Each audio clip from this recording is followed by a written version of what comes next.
Alright, ladies and gentlemen, Fab's in the house. And today we're going to do a quick comparison review between the large Sebenza 21 by Chris Reeve Knives and the large Sebenza 31. We have two pretty cool editions here. This is a spirograph with a ruby cabochon right over there, unique custom graphic. And this is just the large Sebenza 31 with the boomerang Damascus blade.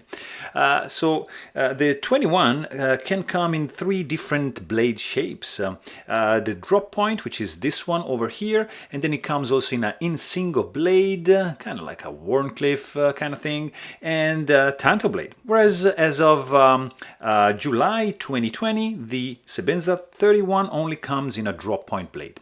The main difference that separates these two guys is the let's say the locking interface mechanism, because in the 21 you have a carbidized or hardened lock face, whereas in the 31 it's a new mechanism employing a ceramic ball right in the interface, which is going to also serve as a detent ball. Very clever mechanism going on.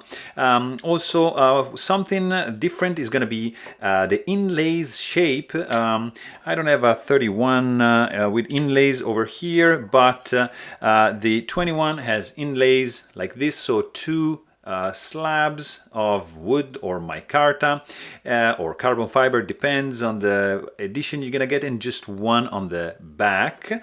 Whereas on the 31 you're gonna have just one single piece right over here and just another one only in this side of the lock side. Also, another difference between these two guys are going to be the tolerances, because the 31 has increased tolerances, so even tighter than the 21.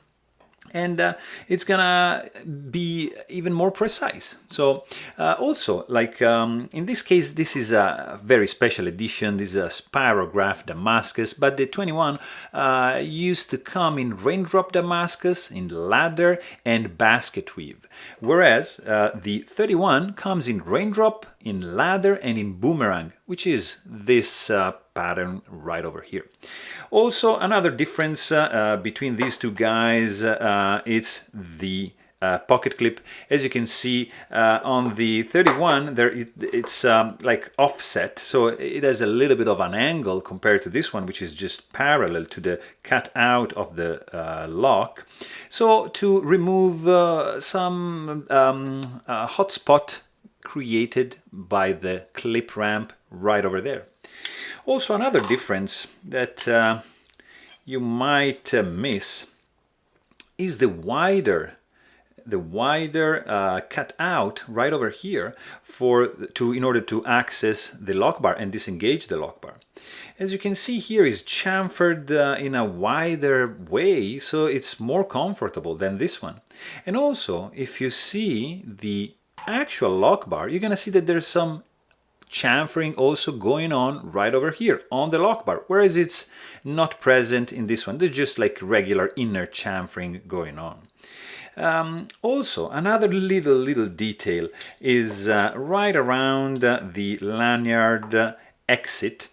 So you can see that right over here you have this widening cutouts right next to the lanyard hole, whereas on the 21 there's nothing going on. So in this case you have more freedom for the lanyard to move around, whereas in this case it's going to be a little bit stiffer because of the lack of that widening in the back.